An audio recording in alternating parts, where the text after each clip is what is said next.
Hi everyone, நீங்கள் TNPSC exam prepare பண்ணுறீங்களா?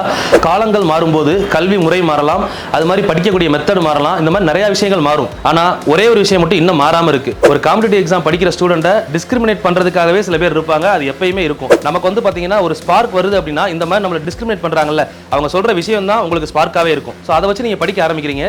So உங்களுக்கான விஷயங்கள் நீங்கள் உங்களை சுற்றி பார்க்குறப்போ உங்களுக்கு ஹெல்ப் பண்ண யாருமே இல்லைன்னு யோசிக்க வேணாம். கண்டிப்பாக 4 o'clock நம்மளுடைய டிவிகே மேக்ஸ் இருக்கு. இந்த சேனலில் உங்களுக்கு கொடுக்கக்கூடிய வீடியோஸ் எல்லாமே பார்த்தீங்கன்னா காம்படிட்டிவ் எக்ஸாமுக்கு 100% உங்களை பாஸ் பண்ண வைக்கிறதுக்கு வித் மோட்டிவேஷனோட கொடுத்துக்கிட்டு இருக்கேன். ஸோ மறக்காம ஃபாலோ பண்ணுங்க. அதனால யாரும் நம்மளை தப்பா சொல்றாங்க, யாரும் நம்மளை வேற ஒரு கோணத்தில் பார்க்குறாங்க, வேலைக்கு போகாமல் உட்காந்து படிக்கிறான்னு சொல்றாங்க, இதெல்லாம் நீங்கள் கண்டுக்காதீங்க. கண்டிப்பாக நீங்கள் போஸ்டிங் வாங்கி அடுத்த வருஷம் நீங்கள் அரசு அதிகாரியாக போய் நிற்கும் போது அப்படி சொன்ன வாய் தான் நாளைக்கு அப்படியே மாற்றி பேசும். உன்னை மாதிரி ஒருத்தர் நான் பார்த்ததே இல்லைப்பா, உன்னோட முயற்சி கிடைச்ச வெற்றி இது, நீ கண்டிப்பாக போக வேண்டிய உயிரினம் எவ்வளவோ இருக்குது, அந்த மாதிரி நிறையா பேசுவாங்க. அதனால் டிஸ்ட்ராக்ஷன் அப்படிங்கிறத நீங்கள் காதலே வாங்கக்கூடாது.